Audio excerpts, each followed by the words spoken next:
Pemirsa Jogja Istimewa Televisi di mana saja berada, untuk kesempatan kali ini, Jogja Istimewa Televisi dan Forum Kusuma Negara kedatangan tamu yang sangat istimewa.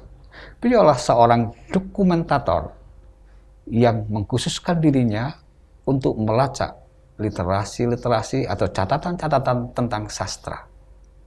Pentingnya dokumentasi saya kira menjadi sangat penting.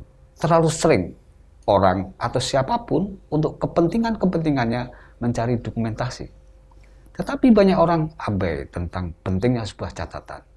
Hari ini di studio Jogja Istimewa Televisi telah kedatangan seorang tamu yang saya sebut Bung Odi Salahuddin. Beliau adalah seorang dokumentator. Kita tanya kepada beliau, kenapa beliau asik mendokumentasikan catatan-catatan sastra. Bung Odi, ya. Kalau boleh saya tahu, sejak kapan Bung Odi memulai mendokumentasikan catatan sastra?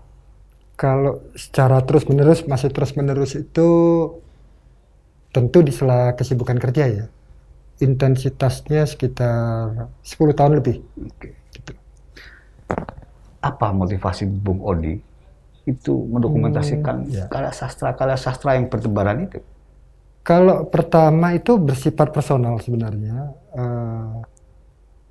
Mencari dokumentasi tentang bapak saya sebenarnya. Oh, Tapi terus lama-lama mikir, iya ya, mungkin banyak orang-orang yang senasib dengan saya ketika ingin mengetahui aktivitas kesenian dari bapak atau kakek atau saudara gitu, itu kesulitan. Sehingga dari proses itu saya mencoba intens untuk menghimpun apapun, terutama dalam kaitan dengan seni budaya ya.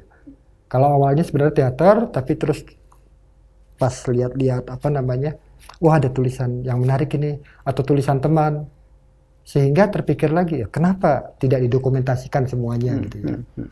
Memang tidak terlalu berlebihan jika memiliki obsesi untuk lengkap, tapi obsesi saya adalah menghimpun sebanyak mungkin karya-karya atau pemberitaan seputar seni budaya, termasuk sastra di dalamnya. Oke, kalau Bung Odi, saya boleh bertanya, kurun waktu kapan atau dokumentasi yang Bung Odi punya itu yang paling tua tahun berapa? Kalau paling tua 46 ya. Okay. Walaupun sebenarnya saya membatasi antara tahun 50 sampai tahun 80-an. Okay. Walaupun kemudian berkembang menjadi sampai 90-an lah. Okay. Jadi itu yang intens dengan pertimbangan bahwa karya-karya sebelum ada internet. Okay. Jadi cara teskisnya adalah kalau misalnya ada sosok yang dikenal pada masa lalu kan seringkali belum tentu masih diingat juga. Okay. Jadi kalau kita cari Google itu nggak ketemu lah, kira-kira itu tantangannya. Bung Odi, kalau Bung Edi ada kurun waktu gitu sebagai seorang dokumentator, saya kira Bung Odi juga mencermati walaupun sedikit-sedikit. Ada nggak dinamika perubahan antara catatan yang pertama Bung Odi simpan sampai kurun waktu 80-an, kurun waktu 90-an. Apakah dinamika sosial itu selalu berkelitan dengan karya yang dihasilkan oleh para sastrawan atau dalam bentuk kesenian apapun? Nah itu pertanyaan yang menarik saya kira ya. Kalau saya melihat misalnya sampai tahun 80-an gitu ya, dari 50-an sampai 80 gitu, dinamika untuk berkarya itu, walaupun itu adalah ekspresi personal dan dalam tanda petik memiliki kebebasan, tapi itu adalah ruang berpikir juga. Jadi dalam artian begini, ketika karya sastra itu kan tidak lahir tiba-tiba pada ruang yang kosong ya, dia pasti hadir di dalam cerminan realitasnya. Nah, bagaimana menggambarkan realitas itu kan bisa, pertama mungkin menulis apa adanya, itu juga bisa bisa sebagai karya sastra kok nggak menarik ini. Oke. Sama halnya misalnya perjalanan dari sini menuju satu titik tertentu difilmkan, setiap jejak perjalanannya difilmkan kan tidak itu ya. Oke. Pasti ada apa namanya kaidah-kaidah kesusastraannya.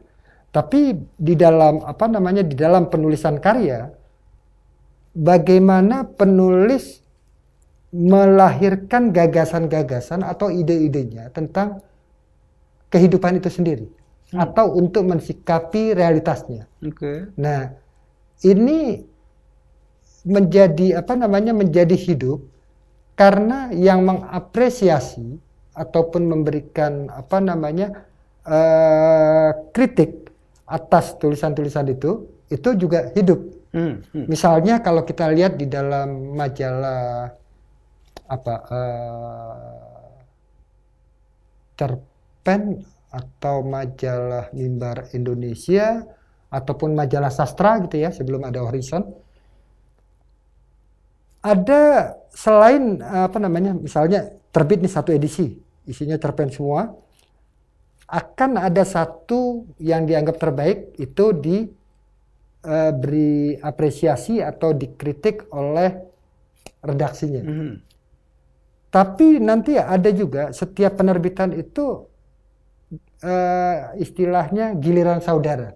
Giliran saudara itu pembaca memberikan penilaian baik kritik, pujian atau apapun, tapi serius di dalam penerbitan itu. Jadi apa namanya pengarang misalnya saya menulis diapresiasi oleh Pak Haji gitu ya, terus saya tidak berkenan gitu.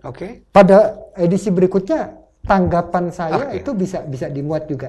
Jadi artinya dialog atau diskusi di dalam media itu juga terlihat, sehingga ini juga bisa menjadi hal yang apa namanya menggairahkan bagi para seniman untuk membuat sesuatu karya yang memunculkan hal-hal baru. Tapi pertanyaan berikutnya, situasi yang seperti itu menurut saya kan sangat dinamis. Artinya pembaca juga melakukan suatu hal terhadap sebuah karya, pengkarya juga melakukan suatu hal untuk merespon dari pembaca. Apakah situasi itu terjadi hari ini? Kalau sekarang secara publik ya, kita juga susah ya untuk apa? Untuk memberikan ukuran.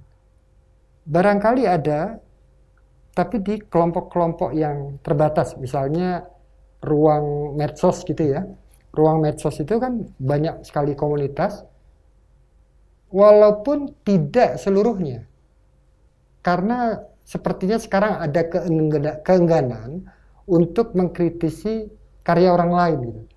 Yang dikritik bisa marah, terus yang mengkritik ada pada saya benar-benar maksudnya untuk memberikan penilaian nanti jadi musuh gitu ya. Nah ini kalau kita tarik ke belakang gitu ya.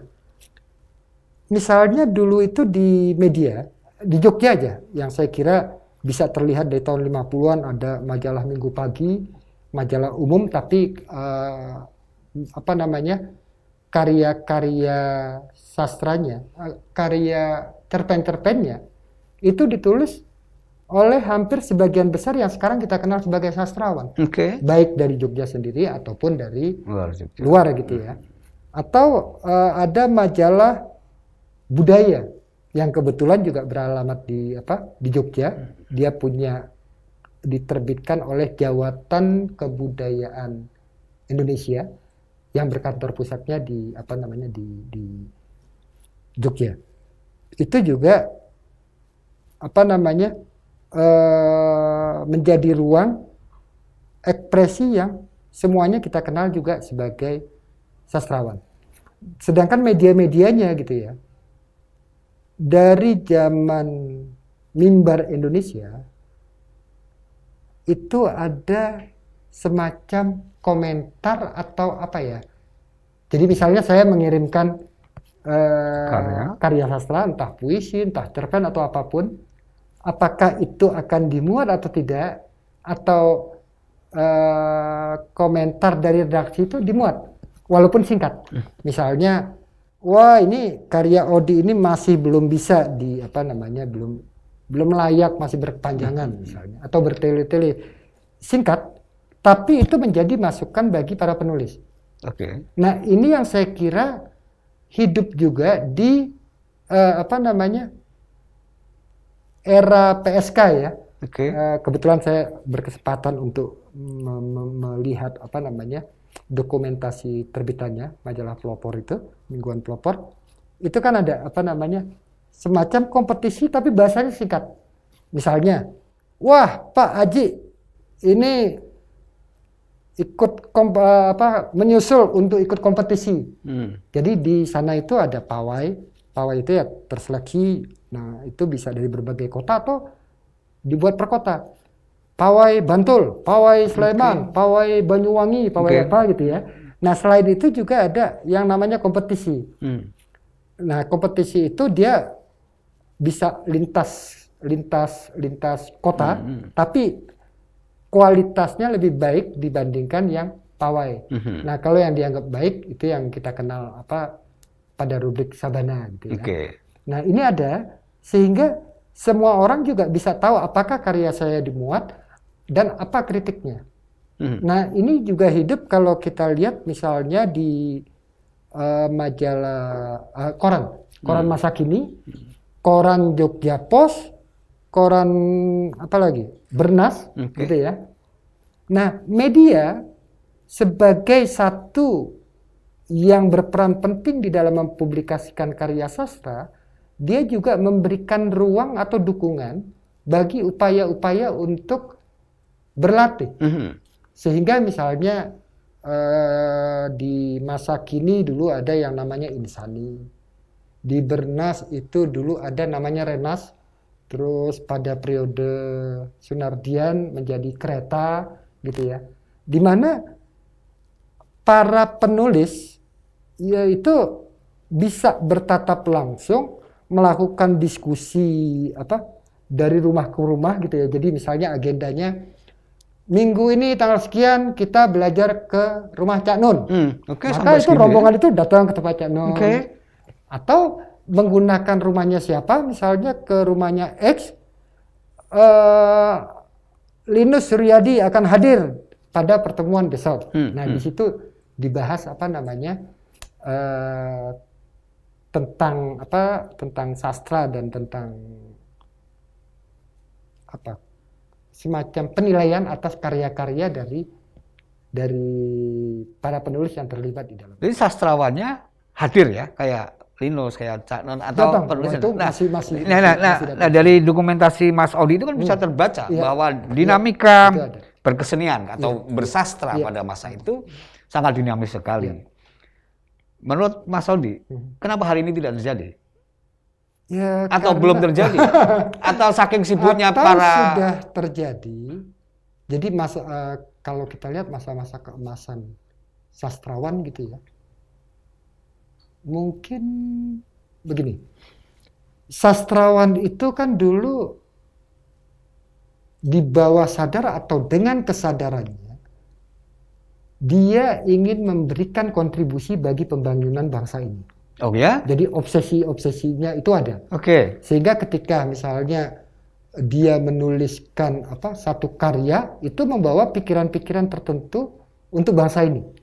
Atau ketika mementaskan teater, walaupun mungkin dia menggunakan karya dari luar gitu ya, tapi pilihan-pilihan satu kelompok teater itu juga mencerminkan ideologi atau kecenderungan cara berpikir kelompok tersebut di dalam mensikapi masyarakatnya.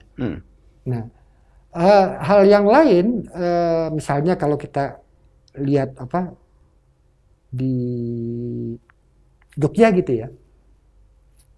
Misalnya, walaupun saya belum baca bukunya, itu kan terlihat ada yang namanya Sastrawan Malioboro gitu ya. Itu periode 45 sampai 50-an gitu ya. Di mana pada masa-masa itu juga sudah ada titik-titik kumpul para seniman. Nah, pada saat itu yang dominan misalnya yang biasa menulis di Minggu Pagi gitu ya. Nah, pada titik-titik yang lain juga ada sekelompok-kelompok entah terpenis, entah seni rupawan dan sebagainya. Nah, Malioboro ini dia menjadi strategis karena dia juga menjadi ruang pertemuan antara, kalau bahasa sekarang itu, kelompok sanggar dan kelompok kampus. Jadi misalnya kelompok kelompok kampus, kalau dulu yang dominan teater ya, misalnya Kayam CS, Subagio, Sastrowardoyo, ya kumpulnya juga di Malioboro. Nah, Kayam sendiri juga dia buat kelompok teater selepas SMA, itu anggotanya itu adalah alumni dari SMA-nya dia. Itu tempatnya di Gondolayu, di Gondolayu gitu ya. Terus nanti ada lagi di beberapa titik. Nah, ruang pertemuan antar kelompok itu yang berlangsungnya di sepanjang Malioboro gitu ya. Dan itu semakin dikukuhkan misalnya pada akhir 60-an itu dengan kelahiran PSK ya, Persada Study Club, yang yang kita kenal ada Presiden Malioboro Umbulan Paranggi gitu. Nah, sampai 80-an dan 90-an awal, saya kira interaksi atau diskusi antar kelompok itu masih terjadi, baik sepakat ataupun tidak sepakat, gitu ya. Nah, proses ini misalnya juga dipengaruhi oleh nasional, terutama saat lahirnya Taman Ismail Marzuki, dan ada Dewan Kesenian Jakarta gitu ya. Jadi seolah-olah mereka menjadi satu lembaga atau tempat yang mentasbihkan seseorang itu sudah layak atau belum. Jadi misalnya dulu ada forum penyair muda gitu ya. Forum penyair muda itu tahunan, sehingga kalau kita lihat di medsos sekarang itu ada misalnya angkatan 76, angkatan 78, angkatan 87 dan sebagainya gitu ya. Nah, Jogja pasti dapat. Tapi Jogja itu yang menarik itu agak kritis juga. Mereka memiliki sikap sikap lah, jangan hanya tim lah kira-kira ya. Walaupun tetap tim ada, tapi tidak begitu menjadi obsesi. Justru Jogja itu mencoba menghidupkan seseorang itu belum diakui sebagai seniman kalau belum tampil di Jogja loh. Nah, kira-kira gitu. Entah teater, entah puisi, atau diterbitkan oleh media-media di Jogja. Nah, interaksi semacam ini juga berlangsung keras, dan juga perlawanan. Misalnya kita lihat ketika kecenderungannya mungkin pasca 65 itu, para seniman, kalau dulu itu ada istilah penyair bunga kalau tidak salah, jadi bersyair tentang bunga gitu ya. Terus diskusi-diskusi, ini resah lah, siapa nih yang mikir masyarakatnya gitu ya. Sehingga kalau tidak salah itu waktu itu ada seminar di Purna Budaya. Setelah itu langsung direspon ada lagi seminar di Solo yang diketuai atau dikoordinatori oleh Halim Hade, yang menampilkan Arif Budiman dan Ariel Haryanto gitu ya, yang kita kenal kemudian menjadi sastra kontekstual. Nah, ini kan juga sebagai satu perlawanan dari mainstream pada masa itu. Dan tahun 90-an pertengahan atau 94-95 gitu, lahir juga keresahan terhadap pemusatan di Jakarta, seolah-olah kita disahkan sebagai seniman kalau sudah tampil di Jakarta gitu. Muncul gerakan revitalisasi sastra pedalaman yang ada kantung di berbagai wilayah gitu ya, di Jawa Tengah, terutama di Jawa kayaknya paling dominan ya. Bang Odi, dari catatan Bang Odi yang disampaikan, itu kan sangat kaya Jogja. Menurut Bang Odi, apakah penting museum sastra untuk mewadahi catatan-catatan yang disampaikan Bang Odi tadi itu? saya kira sangat penting. Dan saya saya belum pernah dengar ada museum sastra ya. Tapi kalau ini ingin didirikan di Jogja, saya kira sangat layak karena Jogja bukan sekedar sejarah perjalanan sastra dan para senimannya, tidak hanya memberikan kontribusi dan dinamika pada Jogja saja, tapi juga secara nasional. Oke. Kalau kita lihat pengaruh Jogja itu sangat kuat sehingga kelahiran entah kelompok-kelompok penulis di berbagai wilayah sebagian besar pasti pernah berinteraksi, pernah tinggal sementara atau pernah bergelut di Jogja. Oke. Sehingga saya kira itu satu gagasan yang sangat luar biasa.